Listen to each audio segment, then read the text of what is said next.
This an all-out blitz, real hard hits, them other podcast trash, we gon' make them all quit. We cover all the topics with intelligence and logic. I know you wanna score, but ID gon' stop it. We from Texas, so that mean that we Texans. Breaking down the X's and O's, our profession. No complaining, just training, you see the progression. They had a Pro Bowl for talk shows, we get selected. We gon' celebrate every win like a birthday. Ray J with the news, first with all the updates. Spin move on the competition, yeah, we juking them. You not really in touch if you not tuning in. This is Crenshaw, Briggs, and VT. We want the touchdown, we not trying to go for 3. And it's best if you get up out the street, cause them bulls out the pen and they bout to stampede.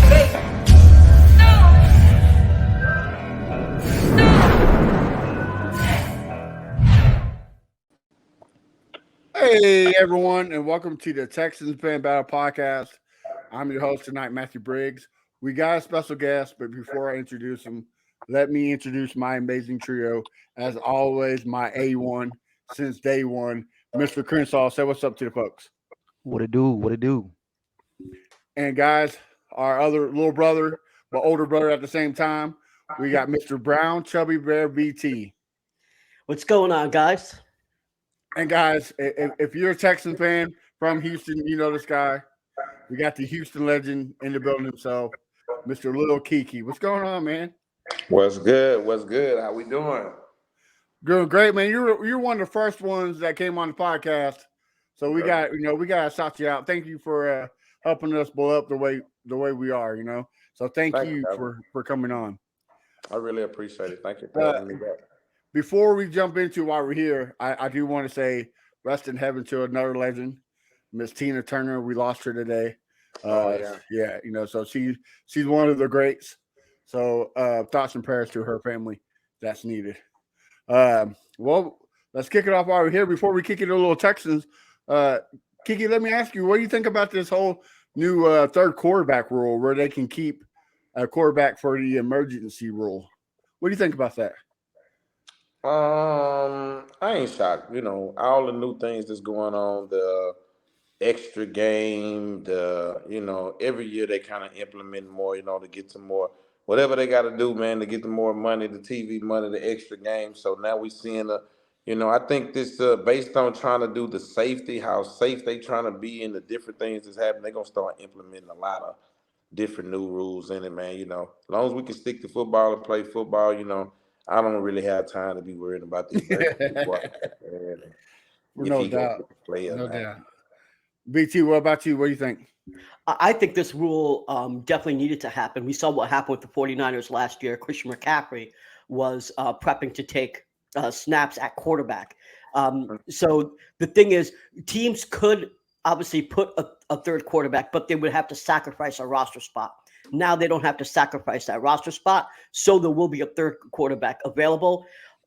This is better for fans too, because fans don't want to watch a game with two quarterbacks going down and having a running back throwing a ball, right? Like no one wants to watch that.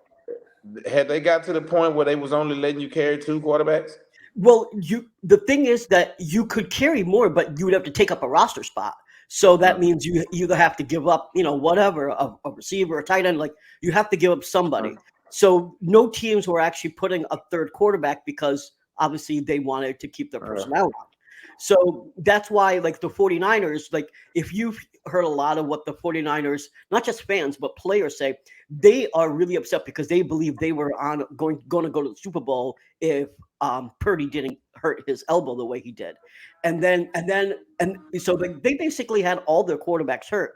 And that's why Christian McCaffrey was about to be quarterback, but they said, all right, don't throw, just hand it off. And then so they were limited. When you can't pass a football, how can you win a game?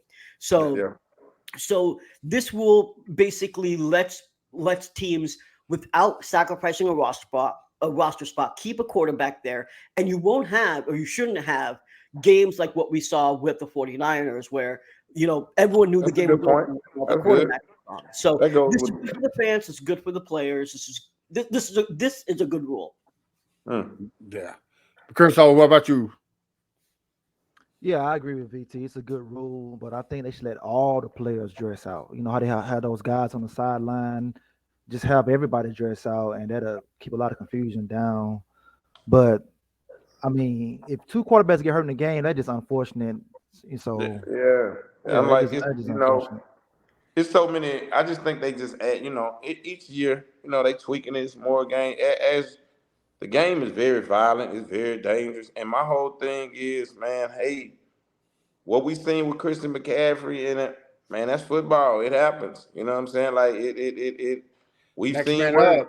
Right. Yeah, it happens in the game of football. It happens, different things happen. But if they're gonna implement it, great. I just think, man, that they be so caught into the narratives of what they want to do with money and games, and is the, do does doing that because of the Christian McCaffrey thing? Are you doing that because you really wanted to change and help the game, or you just know you know them 49ers would have been more money, that would have been great. You don't want that to happen no more, because at the end of the Right. day, if this they're not gonna change that rule in college for that. If it happens, man, if you go in a game and you playing a physical game and both of your quarterbacks get hurt, hey man, if you go in the game and it ain't lightning and it starts flooding, the game got element.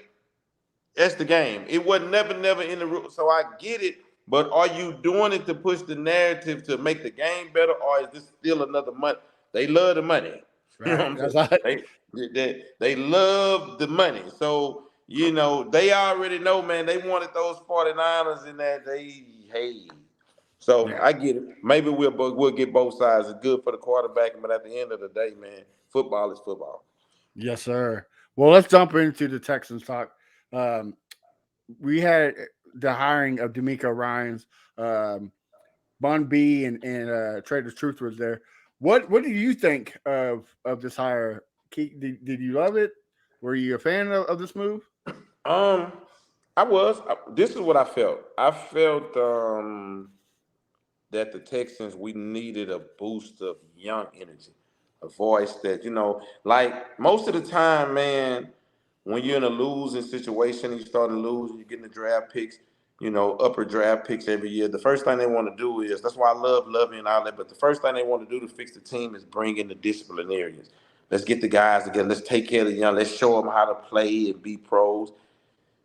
I don't know if that's always the approach. Sometimes you need that voice, that energy, that those young, you bringing in young caliber players, that's gonna get the juices and the energy flowing. Like, we from the era of, let's go get Jeff Fisher and let's go get Wade Phillips, and the more of the fatherly figure coaches to do it. So my whole thing is the new up and coming coordinators with not so much to lose on their pedigree, up and coming, man. He doing what he doing, he making his strides Oh to yeah. get the attention span to, and him coming in, losing a few games and here and there, it's not the same as when you go get a Mike McCarthy or somebody. See, when you go get a Mike McCarthy and he get the losing, oh, Mike, he's doing what he used to do and he ain't doing. It's kind of different, man. So I just felt like the organization needed to take the fatherly vibe off of it and bring in the exuberance and young, and let's change the music in the locker room a little bit, and let's get it out here, and when we get the sacks, let's get the dancing a little bit, let's get it popping a little bit, Let's bring and the that fans new, back. Right. Right. so we can bring some different fans, man, instead of coming in and sitting down and eating the burger. We need to be standing up a little bit. You need to get it. So I liked it to hire, especially with bringing in new younger players. Let's see if they can vibe, man. And 5 and 6 and 7 wins is not as bad with these younger coaches as it is if when you bring it in, A Mike yeah, McCarthy. Right. in Right. these Right. types of coaches that you expect. So I liked it. I really did, man. Yeah, same. I like what you're saying because it's like a culture change. Like, Levy brought the culture back somewhat, but Uh-huh. D'Amico just empowered it even more. It's the whole it's a team, a captain move. Yeah. You still got these young bucks calling him a captain. Like back in the day when he was playing. So it's just a culture. What we need from the whole Deshaun Watson thing. Yeah.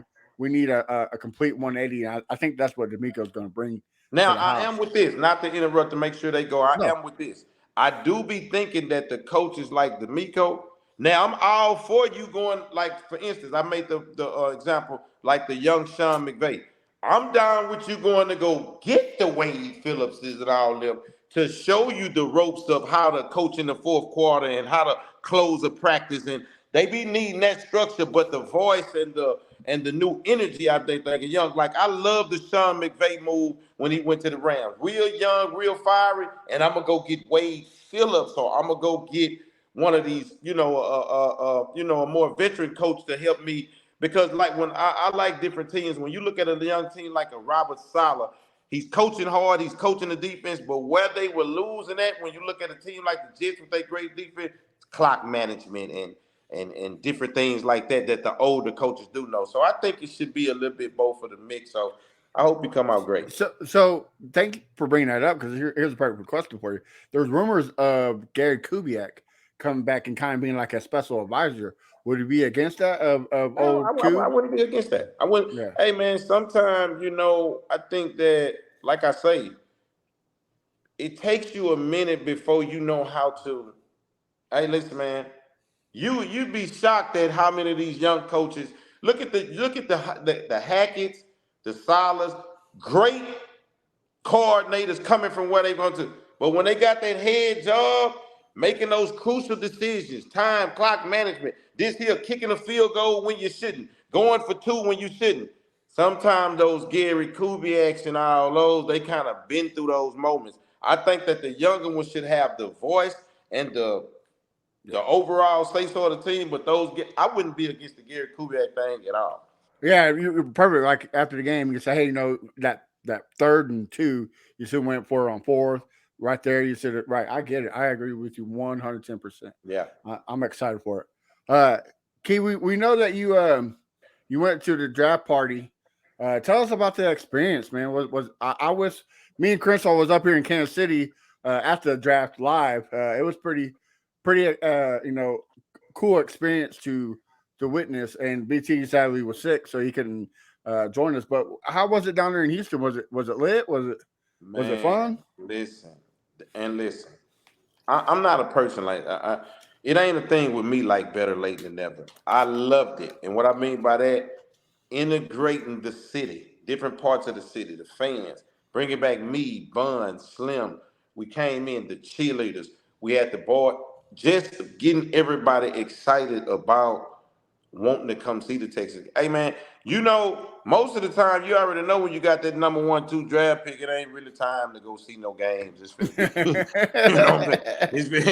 been to be a bunch of L's going on, man. We know this here. But the excitement that anytime you got somebody prepared to ride through them L's, that's when you know it's good. And the energy that was there is like, we don't care where we starting from. Let's get rolling. But to be honest, man, I think that, man, the Texans, they made great additions as far as trying to mix a little veteran, presences with this here. So the energy at the draft was different and great, man. Because to be honest, man, like we do stuff for the Rockets, Paul with them, they do stuff for the Astros. We never really got a chance to be a part of doing it for the Texans and doing it, man. So it was a great experience, man. And it made me, hey, man, listen. A culture change, right? It's a different culture time. We got to see all the draft. And listen, to see the Texans do a little gambling.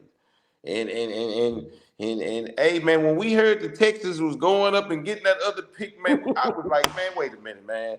Man, we know the Texans ain't finna get ready to do this here. So the excitement in the building, hey man, and you know what that means. Hey, you jumping off the porch, you spending some capital, you taking some chances in the organization. So we better be over here rallying at the draft because if it don't work out, we gonna be in big trouble. We mortgaging the future over here at the draft party right now. You know what I'm saying? So, but it was a great feeling. I think that's what I'm saying. Starting it all. So, I hope that what I do hope is at least give D'Amico, guarantee him 2.5 years. You hear what I said? Half. Now listen, man. If you're in the middle of that half and number 3 and get ready to go to number 3, hey man, we might quick to sit down, but at least give him his whole 3 years so we can get it, man. It's hard coaching those young teams when you you're not really finna have a chance to, be there. I look. This is a guy I wouldn't mind keeping his whole contract. Like just give him the experience. Kyle Shanahan, his mentor, the first 3 years it was losing seasons. And that fourth year is when he, all right.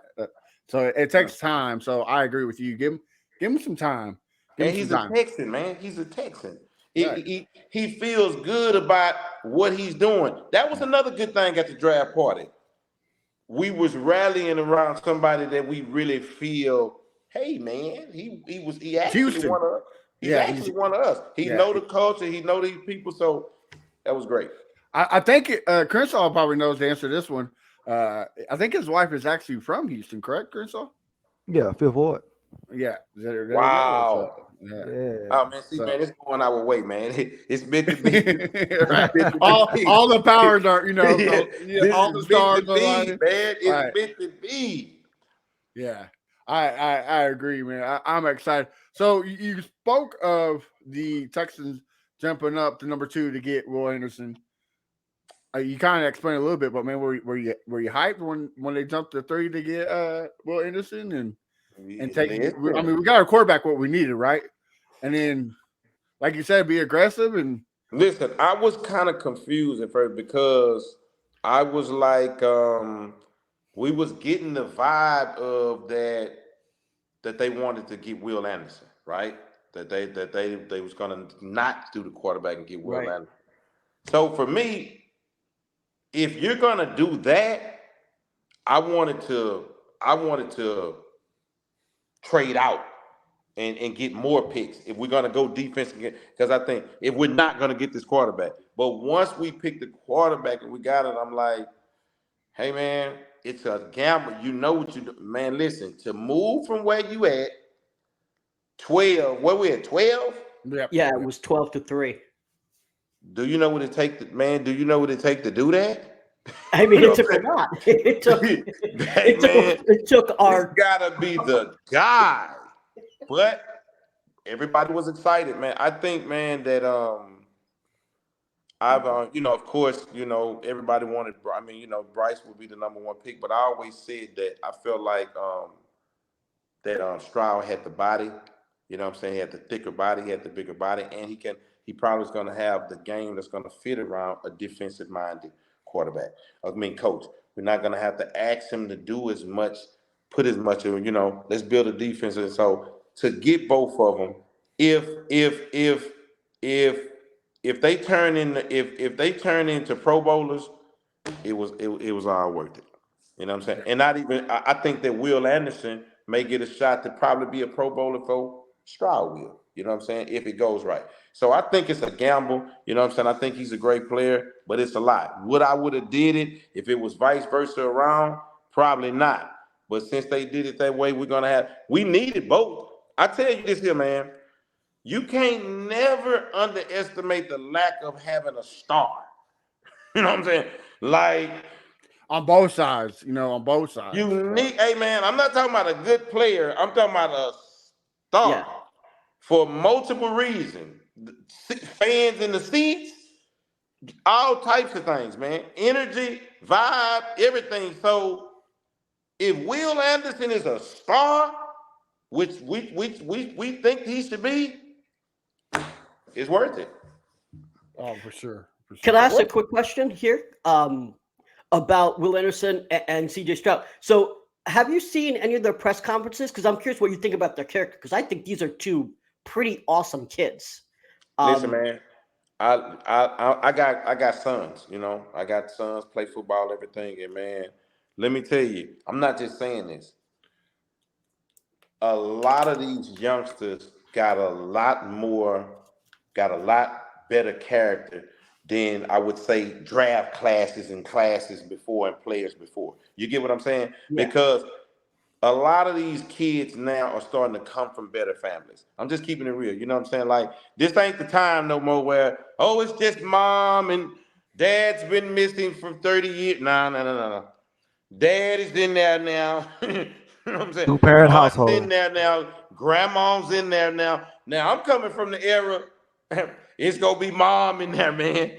It's going, and I just think that they're great kids because now they're coming from character places, man. These kids are going to school. They not going to these schools they coming from, the environments that they coming from. I almost look at it like AAU now. These 7-on-7, the camps, they not coming from situations of too many.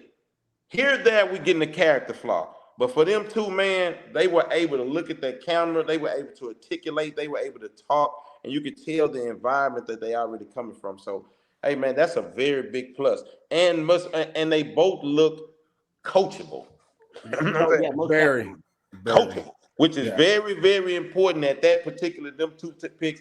And then you got to understand, man, hey, man, you already know, man, coming from Nick Saban, you know what it's been down there, man. You know, Yeah.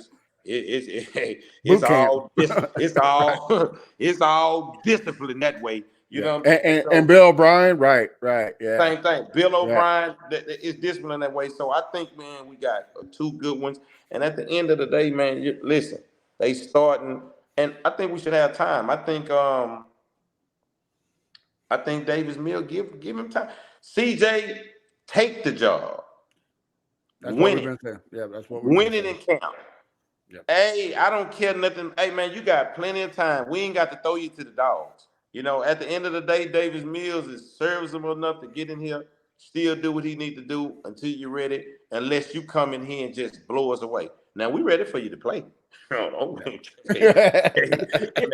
Hey, we ready. You know what I'm saying? Yeah. But we ain't got to turn you upside down, man. Right. Just that fast. You know what I'm saying? So Yes, sir. I think, man, but overall, draft, vibe, energy for a long time, I think the Texans is we had. And let me tell you something. I like that little receiver guy too.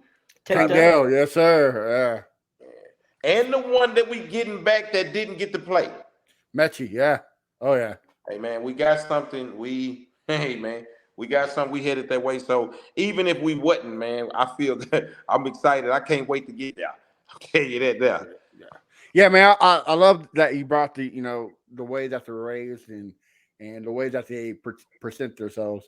CJ kind of told us a little bit in some interviews of him being battle tested, and I like because a lot of people who went through somewhat CJ did, they use that as an excuse to be wild and out and just whatever they want to do, but CJ made him where he wants to be better.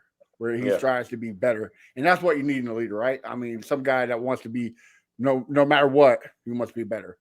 So I think him being that battle-tested, ready to go is the theme of this year, right? Everything this year, we've been battle-tested. From Deshaun Watson to this year, we've been battle-tested. Yeah. So I think it's ready to rock and roll. So I just want to add, like, his press conference, he said he's scarred and battle tested, and he really is. Like, many people don't know this, but he was almost homeless multiple times. And at Ohio State, you had dudes like JSN's father and their parents helping him, like buying certain equipment and clothes and stuff like that. So they were in a hard spot, and he tells a story that they brought him in, but they brought Quinn Ewers to that. And didn't tell him until the day where they brought Quinn Ewers. So he was about to lose his job, his starting role there. And so, basically, if you listen to a lot of things that he had to go through, particularly at Ohio State, and obviously before, with his father and all that stuff, but just if you think about Ohio State, man, when he says in the press conference of how he's scarred and battle tested and how he put his faith in God and how he got here, you get goosebumps. I needed to hear that. That's great. Yeah, and I got to tell you, when he ended that press conference by saying that football isn't what he was meant to be put on earth. Like it's not just hobby, it's his passion, but his real reason for being on earth is to help people. And I gotta tell you, a kid that is literally half my age saying that sounds that mature and that adult is amazing. I literally got goosebumps listening to that press conference. Great. Well, Key, we know you're a busy man, so we'll wrap it up here soon. But before we do, we want to ask you a couple questions. Is that cool with you? Yeah, I'm here. Go ahead. All right.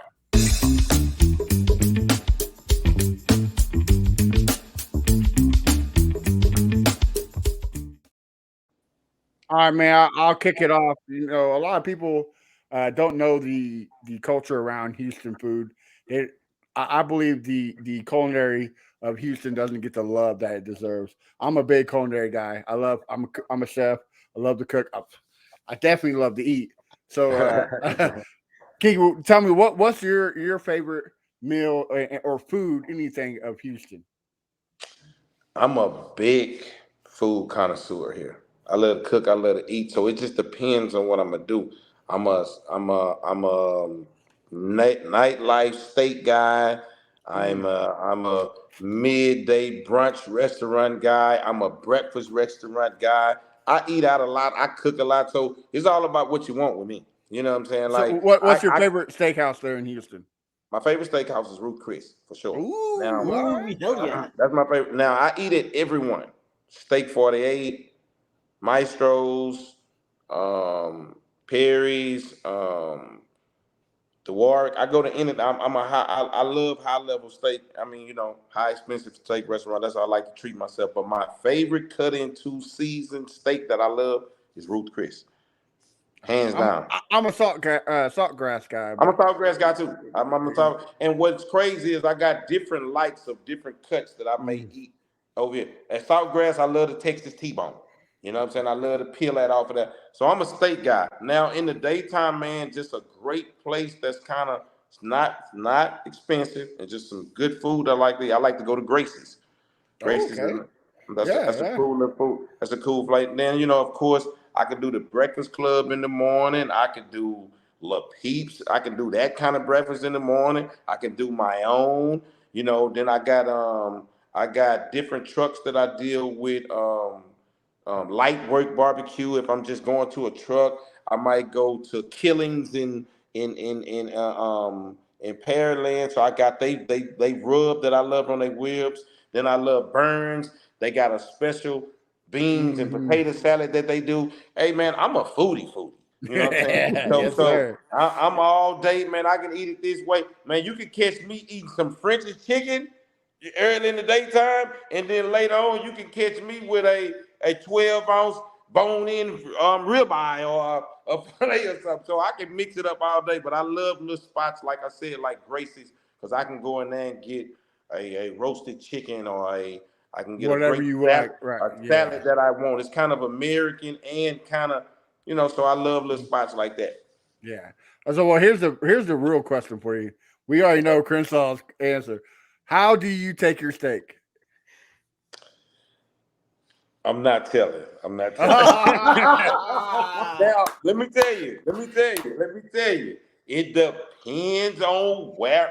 It depends on where I'm at and how you make it. Because most of my steak places, I know how they're gonna make my steak. Now, if I'm at Saltgrass and I'm getting a big giant, I call that a tough steak because the cut of it, then I may tell them to do it well done or something because I need it really cooked. Now, if I'm at, you know, you know, Ruth so I Chris mean, or something. Chris or something, I may go medium well, and I love to use this word, medium well plus. That's one of my words right there. Now I ain't got it where I can just go medium. I ain't ready yet. I ain't ready yet. I ain't medium ready yet. okay, so you're somewhat on the fence with Crenshaw. Crenshaw like his steak beef jerky, so we Oh, get what it. you, what you like? Well done. Oh, Crenshaw, all the time. Well done. That's the only way to eat I'm it, okay. man. Listen, With some I'm garlic on. butter. Let me tell you something. Me and you would sit down and eat well done to death. I'm down. I'm down with it. Now, when I get in front of everybody else and I'm trying to act like I'm really big, give it to me medium well plus. But you know what I'm saying. But in my mind, I'm saying, hey, give me that thing well done. I Yeah. like my moon off the farmland, slap it on the grill, couple seconds, give it back to me. Ooh, look, see, I Medium ain't rare is made the it way to to go, see. man. I ain't made it to him yet. I Yeah. ain't made it to him yet. But In my opinion, if you need steak sauce, it's not a steak. Like now, let me tell you something. I'm a steak eater. What's crazy is in my restaurants, I'm gonna ask them now. If you don't have my A1, I don't want it. In the restaurants, I'm gonna mess around. But at home, I make a lot of steak, and I don't need it. I don't mess with it at home. Yeah. Right. Crenshaw, I kick out. What question you got for Mr. Key? Well, all right. So you got the 25 Summers coming out this week. Yeah. I want to know, how did the cipher come up? And you are definitely richer than the last time we seen you. Man, what I tried to do was man, I'm always trying to be a big advocate of doing stuff for the state, for the city. And one of the main things I try to do is being an OG and still doing this. Man, what keeps me more my relevance is always reaching out to the youngsters, making sure that I keep them aboard. So last year when I dropped Legend, we I did a big record with me, Slim, Zero, and Sauce Walker. Yes, sir. Yeah. Done huge. We from Texas. So I was like, man, what I'm gonna do this time? What I'm gonna do? So I was like, man, you know what? I want to do a cipher, man, and I want to mix it with the youngsters and the OGs. But instead of in the city, I'm gonna try to go to just my city. I'm gonna try to go to different cities. I'm gonna go to San Antonio, get Kyle Lee. I'm gonna go to Waco, I'm gonna go get Hot Boy West, Gucci Man, New Orleans. Get Trap Boy out of Dallas, him and Big Tuck, and I'm gonna go to Bo Money and get Jade, Peso, mix it up, bring in Power Wow, Big, and I just jammed it up, and I shot everybody a video, and instead of making everybody show up at one time, I shot them all individually, each person. So it just looks like it coming on back to back. So that was the plan behind that, man, to just kind of show the different talents of the people in the state. You know, because I got everybody on the album, Slim them and all them there on the album, but I never get to really showcase with the Kyle Lees and the different people that's represented. Hey, man, and each city came out. San Antonio came out big. We got Peso, Galveston, and Jade from Beaumont, and Hot Boy West in Dallas. I shot Trap Boy Freddy in Dallas. So came out great, man. We dropping it tomorrow night on the 25th, 25 Summers on the 25th at 11. The cipher coming out with the album at the same time. Oh man, I can't wait. Yeah, I instantly downloaded the Legend album when it came out, so you know I gotta be doing that. Thank you, man. This is gonna be nice. This is a vibe. If you're going out this weekend, you're eating you some barbecue, you're putting you on some clothes, and you're washing your car. If you're letting your top down, this is your tape right here. This is your album. This is the one for you right here. All right, BT, what do you got for Mr. Don Key? Yeah, I want to know, like, if you could tell me when you found out that you wanted to be a rapper, like, you know, as a kid, like the youngest memory where you're like, this is what I want to do. Man, listen, I didn't know just if I wanted to be a rapper, but I always knew I was musically inclined. Like, I was the kid trying to write all the songs down. Like, I'm listening to it, I'm writing it down. Like, but they used to be songs like Computer Love and all that. They wouldn't rap. So I was always in it. And then when I got about 12 or 13, like 7th, 8th grade, I used to want to be the guy who could say all the raps at school. See, I was the Peter Piper, Pick Pepper, the Run Rock Rhyme. See, I was that guy. Yeah. All the way to it transformed into it being me.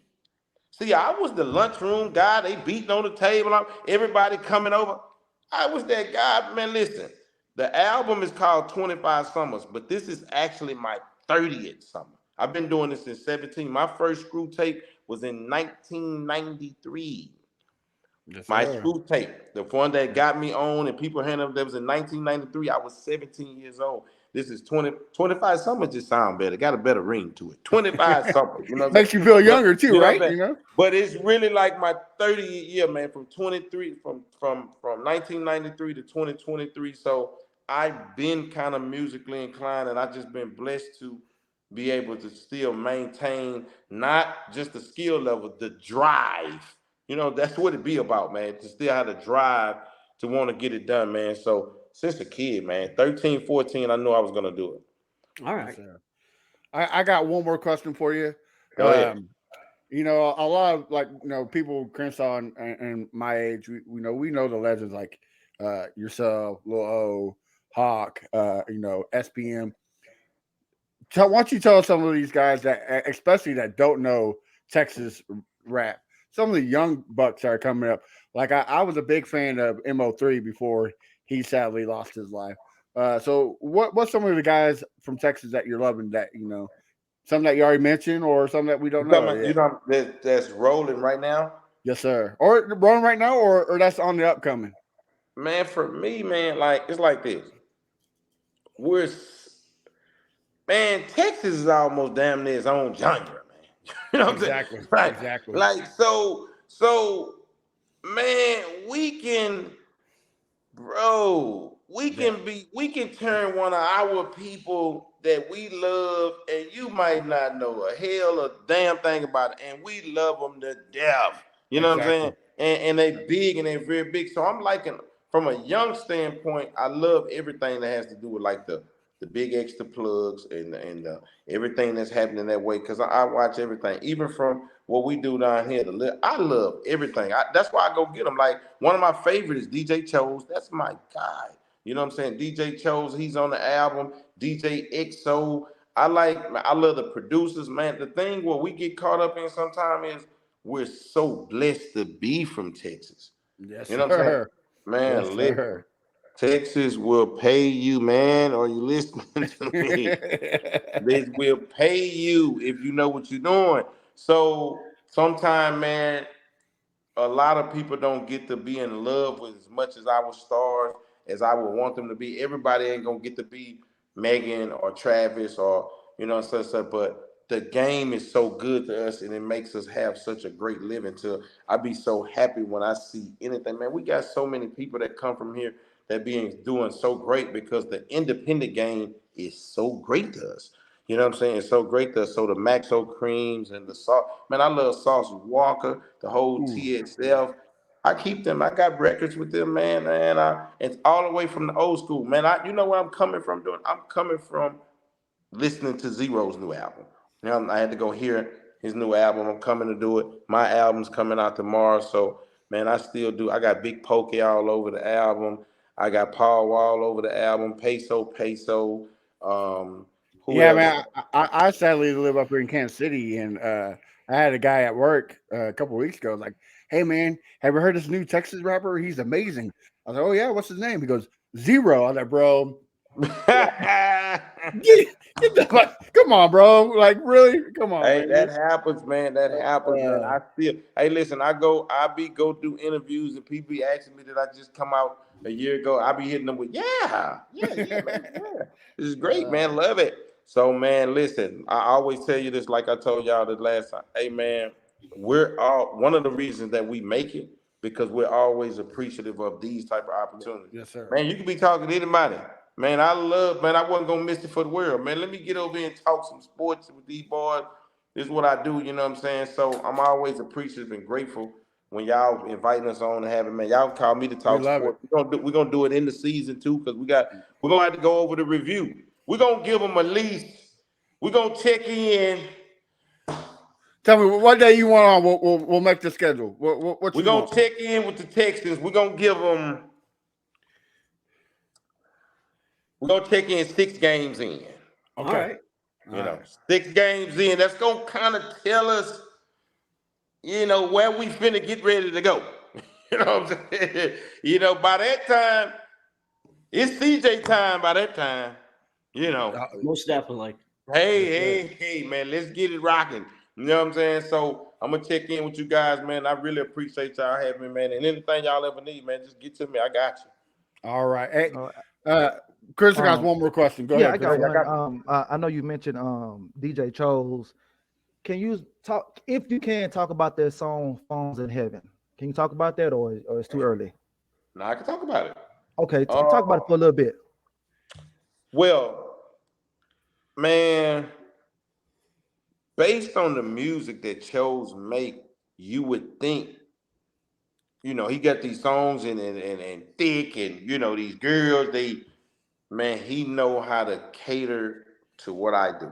He hasn't missed one of my albums in probably the last 4 or 5.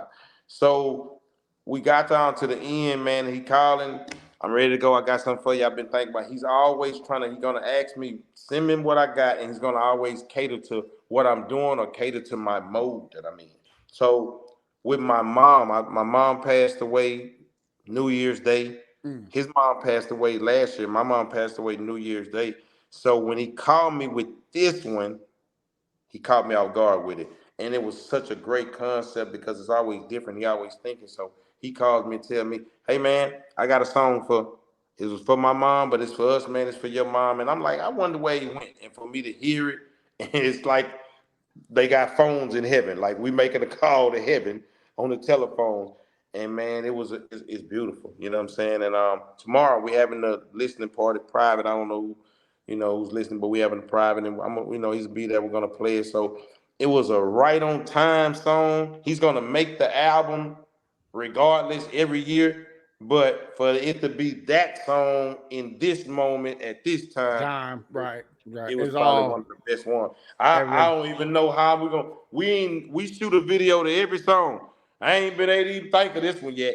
You know what I'm saying? I ain't been able to put it together yet, but we're gonna do it, man. So that's a and what's so crazy, let me tell you this before I go. It was the last song.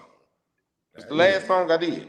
You know what I'm saying? Right. Save the best for last, right? Yeah, for the part one, man, because we're gonna do a deluxe. I'm gonna come out with a deluxe some month, but for this part, the last song was the last song, and I was almost through, so it came out great. All right. Well, man, thank you again, Lil Keke. We appreciate it, bro. Like I said at the beginning, you helped us get where we're at. So Thank you. We couldn't do this without you. Y'all doing a great job. Man. Salute to y'all. Man, why don't you tell our you already mentioned you got your new album tomorrow, 25 Years of Summer. Tell us where we can find you on social media and where we can check you out. Don Key 713 on the Instagram. That's my big platform where I kind of launch everything for Don Key 713, DONKE 713, and everything else just Lil Keke. TikTok, Facebook, everything just Lil Keke. Self-made 713 for the new merch. I'm gonna have to get y'all some of the new Texas Hold'em merch is going crazy. It's big. Selfmade713.com. That's SLFMADE 713.com. And y'all get y'all some of the new merch. Album tomorrow at 11 p.m. Central. 25 Summers featuring some of the hottest. And the Cypher video is out tomorrow. The Big Texas Cypher video. Y'all download, subscribe, stream that tomorrow. I love y'all. The podcast is Texans. What's up? Yes, sir. Don't mess with Texas. Thank y'all, boys. You have a good one, man. All right. Thank you. All right. Thank you again, Lil Keke, for coming on. But let's get to why we're here, fellas. Some more Texans talk. Let's kick it off with this press conference that just happened. Chris, I'll take it from you. What do you like from the presser that we've seen yesterday? Okay, which part? Which part of the presser? We talking about the players, talking about the coaches? Anything you want. Like what excites you? Well, something like VT mentioned earlier, just the way these guys talk like grown men. And the way CJ talks, like the way he talks is the way I want him to command the offense. He talk, we listen, the players listen, they getting behind him and everything. I like that. I like how coach said, we're not going to give anything to him. He's got to earn it. I like that as well. So far with the little footage that we're able to see, I like what I'm seeing out there. I love the 713 connection. I'm hoping to see that more. I know a lot of fans are getting happy that Davis Mills is getting those reps.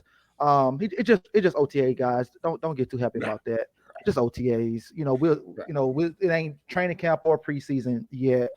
But this year, people fail to realize last year Rex Burkhead was our starting running back at this time. So just calm down there, fellas. So this year is way better than the previous years on questions, on more fans, more like entertained. Like we're more thirsty for what's going on in OTAs this year than we was last year. And I could tell by looking down the timeline, looking through the chats, how more fans want to know what's going on. So that's already a plus without them guys even saying anything. So that part right there, I like.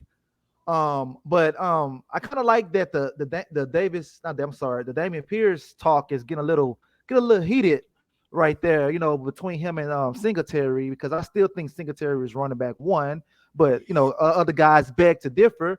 But last year he looked good because we didn't have good running backs, so he's going to look good. But I Right. mean, that's another talk on a different day. But that's my take on it. All right, BT. One of the best parts about the press conference was CJ Stroud's response to the question of how do you feel about taking reps with the twos and not the ones?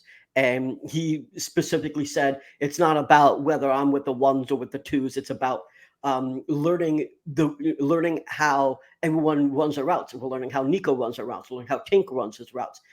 He said that him and Tank at the hotel we're working on plays, looking at the playbook and talking about how they can foster a better connection.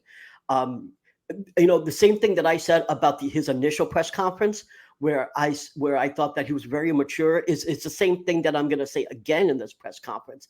That you could try to rattle him and say shouldn't you have the first reps? You're the second overall pick and. He's like, no, I'm used to working for everything I have, and I'll work for this too. So something about CJ Stroud, man. I mean, everyone that watches this podcast or follows me on Twitter knows that AR was my guy. But I got to tell you, man, CJ Stroud, every single time he talks to the media, it just makes them like him more and more and more.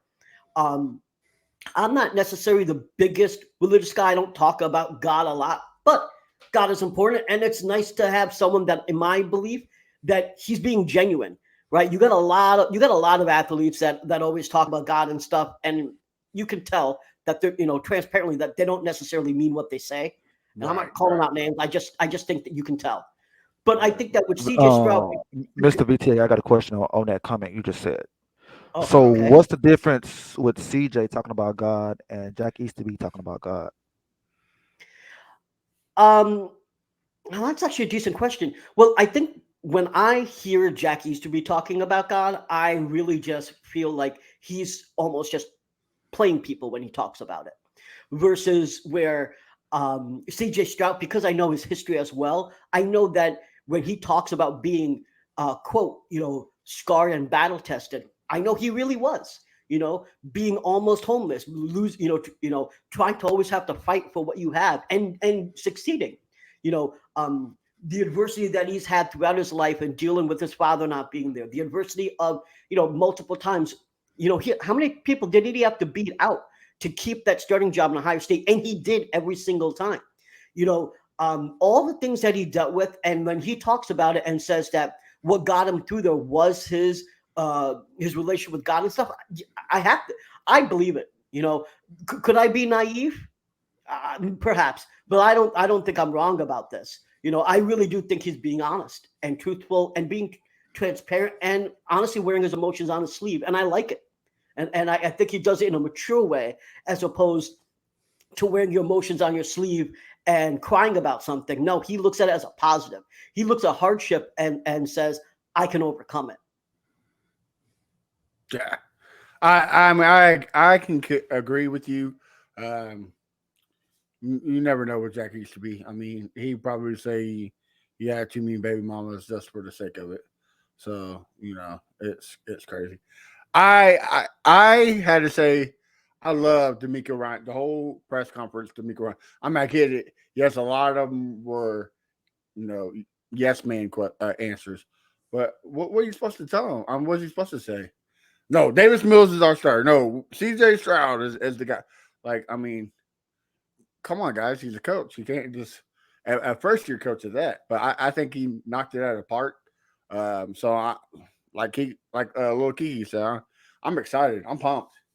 This presser just made it even more. I'm ready for training camp, and training camp is when? What is it? The 11th of June? The end of July, right? Usually end of July. Because like the rookies report, and then the veterans end of July, and then 2 weeks later is the first preseason Is game. it? Because I remember seeing the 11th. Is it July 11th? It's something. I'm not sure, but I know it's usually in July. Then a couple of weeks later is the first preseason game. I know it's right around the Madden release, right? Like, it's training camp and then Madden couple weeks later. So you might be right. I'm not sure.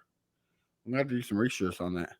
But I know a lot of people are worried about the OTAs, like who didn't show up. They're worried about Mechie, already saying that he's injury prone. Guys, calm down. Saying like, why is Laremy Tunzel not showing up to OTA? Guys, he's what, year 8? Like, there's no reason for him to come. It would be nice, yes, but is there any reason for him to be there? Like, chill out, fellas. Like, this is not the time to be beggar and choosers. I would say I obviously don't have any issues with Laramie Tunsil not being there because he's essentially, what does he fucking need to be at OTAs for? Right, but, exactly.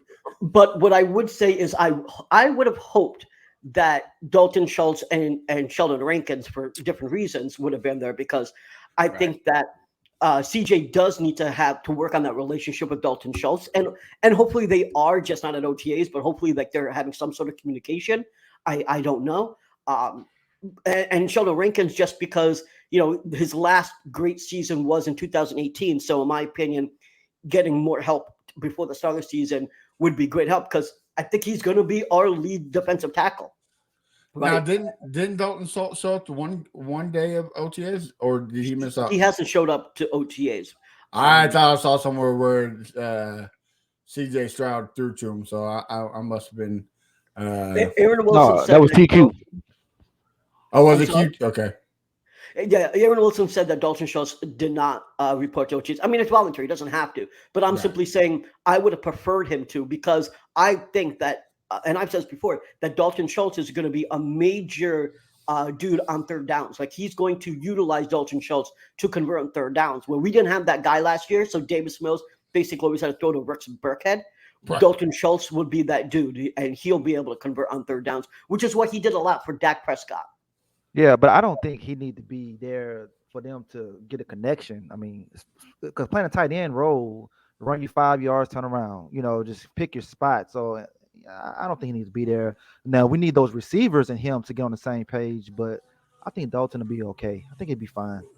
I mean, listen, he wasn't there. I'm not going to hate at him, but even CJ Stroud said in the press conference that one of the things that he wanted to do in OTAs is learn how, and he mentioned Dalton Schultz by name, saying he wanted to learn how Dalton Schultz runs his routes. He said the same thing about Tank and Robert Woods and Nico. So obviously Dalton Schultz is not there, so he can't work with them physically. I can only assume that they are communicating, however. That's all. I'm not hating on Dalton Schultz. I still think he's going to be a baller this year. I'm just saying I wish him and Rankins were at OTAs. And I understand they don't have to be. It's voluntary and they're vets. But I just wish they were. That's all. I did see I guess you call it a stat or whatever you like to call it, that I really liked. CJ Stroud threw the ball 9 times. And out of that 9 times, 4 of them was to Tank Dell. He caught 3 of them. So I love, like Crenshaw said, I love that name, Crenshaw. I'm going to roll with it. I love the 7-1-3 connection. So hopefully that can keep up and just build a chemistry. I mean, CJ Stroud, one of them here in Houston for a reason. So hopefully that connection is strong. Go ahead. Oh, no, I was about to talk about another topic, but go ahead, VT. So I just want to so first of all, shout out to DJ Bienemy, who has actually been really great on reporting on what's going on in OTAs and stuff. And so he informed us that even though Davis Mills had the first team reps, that most of Davis Mills' throws were mostly checkdowns. But the longest successful pass was Stroud to Tank Dell, and was about 20 yards. Jimmy Ward made a great play, athletic play on a pass to Robert Woods. So we're seeing that Jimmy Ward is up in there. He's doing well. And so far from what we've seen very, very little. Some teams like the Panthers are allowing play-by-play reporting by the media, but the Texans are not, as unfortunately a lot of other teams don't allow. So we're not getting the same type of information that we are getting from, say, Bryce Young, which we got information of, like, for example, that Chin did a tip to pass, right? We're not getting all that information, but from the information that DJ Bienemy is allowed to say, if you're not following him and you're interested about what's going on, you should shoot him a follow, because he has been putting out videos, pictures, and content about what's going on. And he's a friend of the show. Chris, what were you going to say? Yes, he's a friend of the show. I was going to say, basically, who's going to play on the other side of Will Anderson Jr.?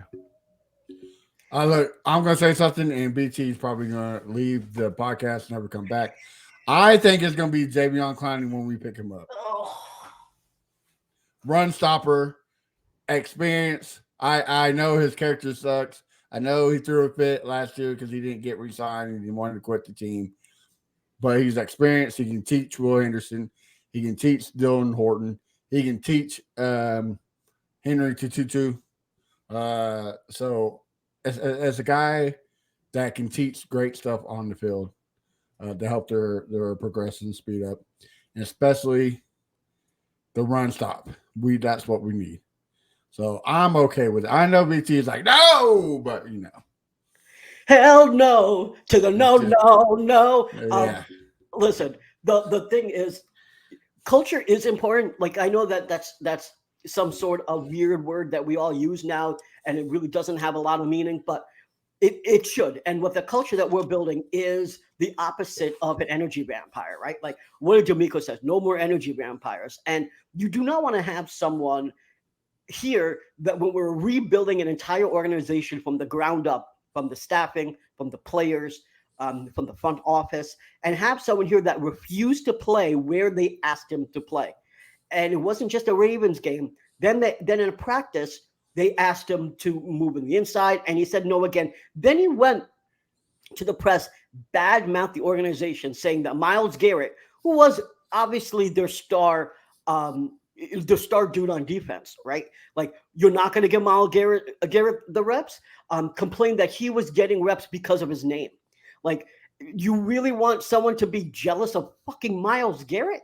What do you think? Who do you think you are? We've got Will Anderson. I think that it's going to be Hughes on the other side. I think that's a logical choice, at least at the beginning. But I do think that's going to be rotational heavy. I think they're going to try out Grenard there. Like I said, I think there'll be Hughes. And I think we drafted Horton, so he's going to see some reps. So I don't think they're going to pick up Clowney. I think that, listen, no team has picked him up so far. If he was going to get picked up, I think it would have happened already. I don't think the Texans are looking at him. I think that they do believe culture is important. And when you refuse to play for a team, and you're also not a young dude that they can kind of change your mindset. You're an older dude. I don't think he fits here at all.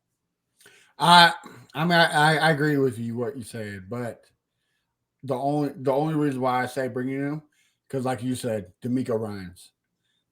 I think D'Amico Ryans would set themselves straight, and if it doesn't work out, all they gotta do is cut him. You don't have to make the 53-man team. Like if he does not want to work with what we got, what's it gonna cost you? You know what I mean? Just depends how much he affects that locker room during that time. Like, does he infect? Like, I just don't see 2-3 months of him being there. I don't expect him to affect, because Cleveland, he was there a year and a half. That's a long time to affect the locker room. 3 months, I don't see. Again, D'Amico's that dude, like, right? I mean, he demands respect. He demands the locker room, and I just don't like I said. If he sees that being an energy vampire, kick rocks. Well, let me ask you a question. He's obviously come out and said that he wouldn't mind coming back to Houston, right? So then why haven't they picked him up? Maybe for what you're saying, maybe he doesn't want him. Maybe they don't want him. Maybe they are trying to. Maybe he's wanting too much money. There's a lot of variables we don't know yet. So, I mean, I think we should need him on the roster, at least try him out. That, like I said, that run defense, it was terrible last year. Anything to improve that, you got to at least try it, right? I mean, that's the only thing you can do. Chris, I see you over there getting your thinking cap on. What do you think? I don't think he's, any good, but it doesn't hurt to sign him for the right price. We need Yes. as many bodies out there on the defensive line because that was the weakest position on the team. Not offensive line, defensive line. Yeah. So put him out there for my favorite word, competition, and Yep. let's see what he can do. Maybe he is hungry. Maybe trying to get another contract, another 2 or 3 year deal before he gets out. But the counter room, that's possible. But if those guys we might do summer, then they should be on this team. Let that guy take them down there. So I'm hoping coach has that, father won't be counted, but do climb the like guys we can get, on that line. So I I didn't catch half of what you said, Chris. So it sounded like you were breaking up. Yeah, I sound a little in the matrix there. Yeah. Sounded like you were doing your best impression of DJ Screw. I, was I will say that I agree with RIP. Matt Perez there, because he's basically saying the exact thing that I'm saying is that he's going to be the cancer in the locker room, and I can understand what you guys are saying, like it doesn't hurt, but I just think that when you're rebuilding, you're almost you're at that level where a thread where like one bad move like that can tear up a locker room, especially if you start infecting. It's like a virus, right? Bad attitudes are like a virus. If you got one dude that's a bad attitude, and then all of a sudden they're having a bad practice, and then he infects this team ain't shit, like I and talking like that, it can really be a big issue. I would agree with you if we did not have again the coaches that we have or the players that we have. Each guy that we just drafted was okay, not each guy, but several of them were team captains. Now they're not going to sit here and be like, "Oh, man, this guy's right." I mean, let's get mad for no reason. I think they're going to step up, and I think they're going to say, "Hey, coach, we need to get rid of this dude. He's an asshole. He's an ass clown. Like no reason to have him here. Kick rocks." And again, I believe in D'Amico Ryans and Nick Casario at this point. Like those are, and that's probably why, like you said, why he hasn't been signed. That's probably why they're probably like, maybe we don't take the risk on him. I just think, like Crenshaw said, why he was being DJ Screw over there. I think competition, you need it, and also what we've been saying this whole time. Yes, it's great having a young roster, but you need veteran presence. Right. And I get you got Jerry Hughes, but I mean, is Jerry Hughes really the veteran presence you need? I think he had at least one more, right? And so that's the guy. He also can help the linebacker crew. He plays some linebacker with Wade Phillips. So it's to the point where you got to be a mad scientist and just kind of, does this work? If not, if it blows up in your face, then just throw it in the trash. Get rid of it. I don't think 3 months, which might be what he's there, I don't think that's going to affect the locker room. And if he's here the whole year, I think D'Amico Ryans is going to have a pit bull choke chain on him.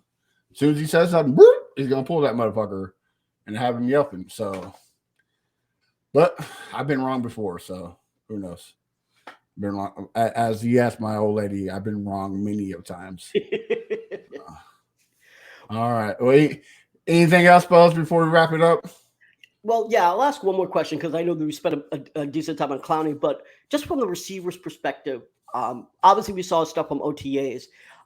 This discussion has been going on about Nico Collins. It looks to me like he lost even more weight again.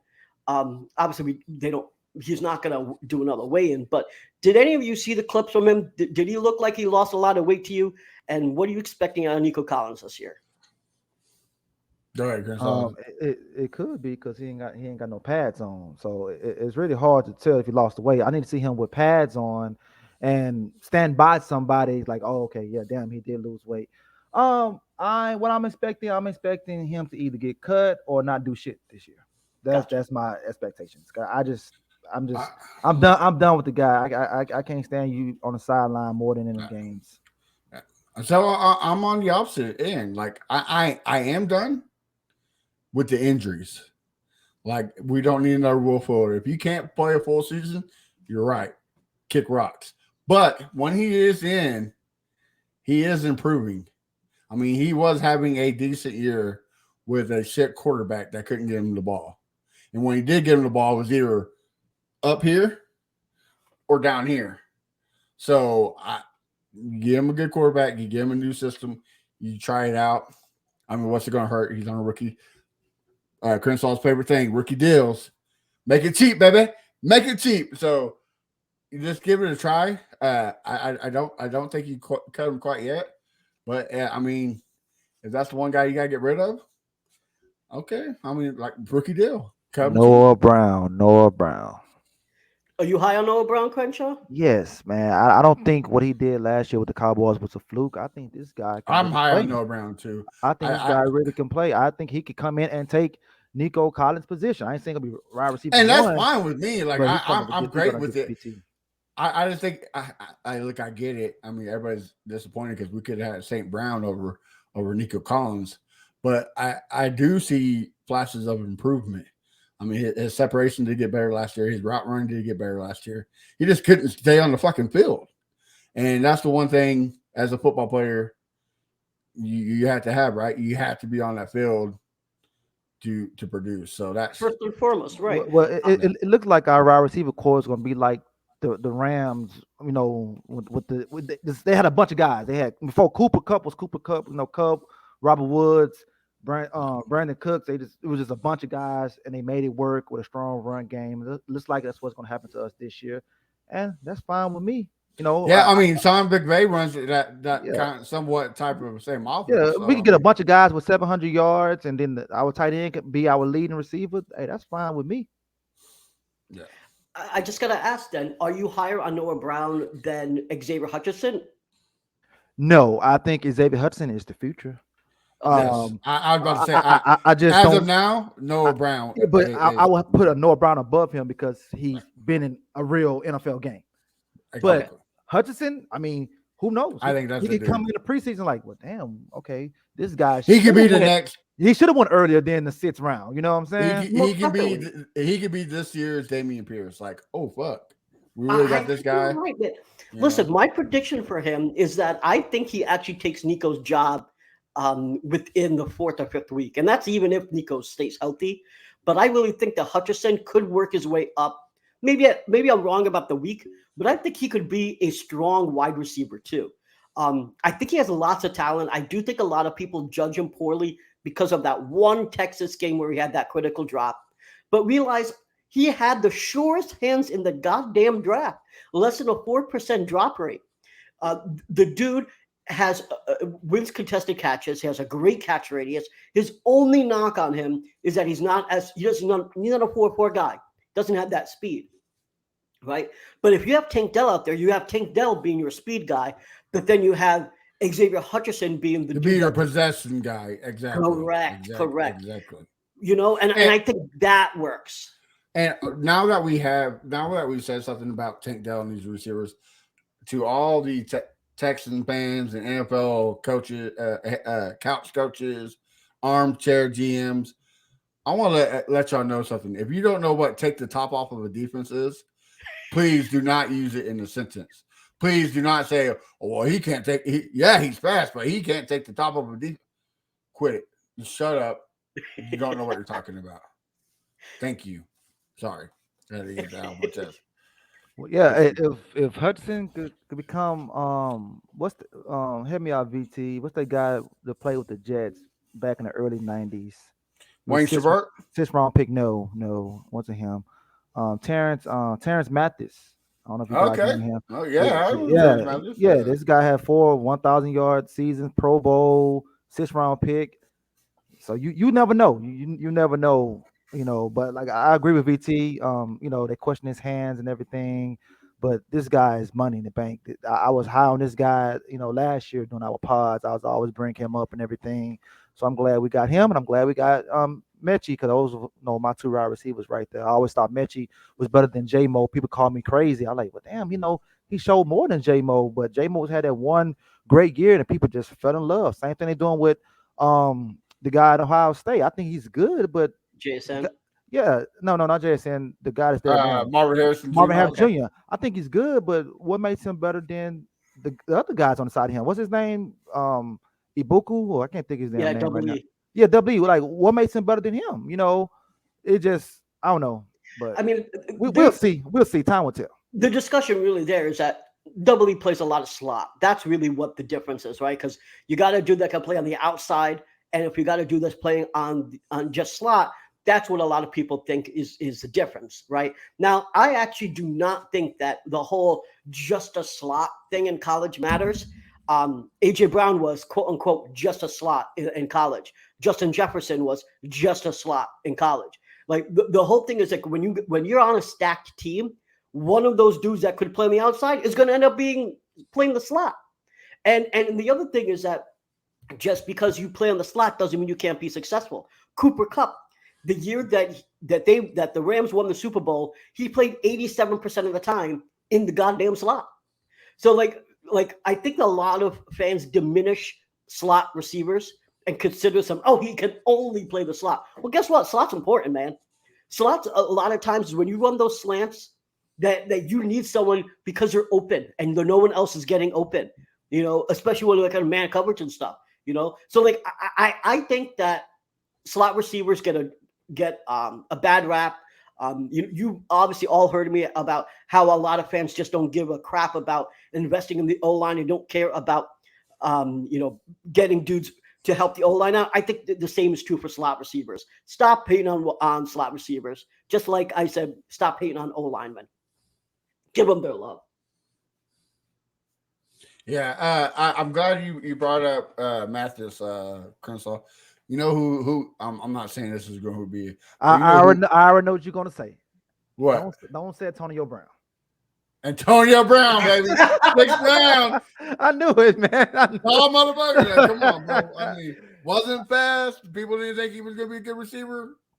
I mean, got catch radius. Like, get open. He check. He gets check. open. Right. Doesn't drop the ball. Check.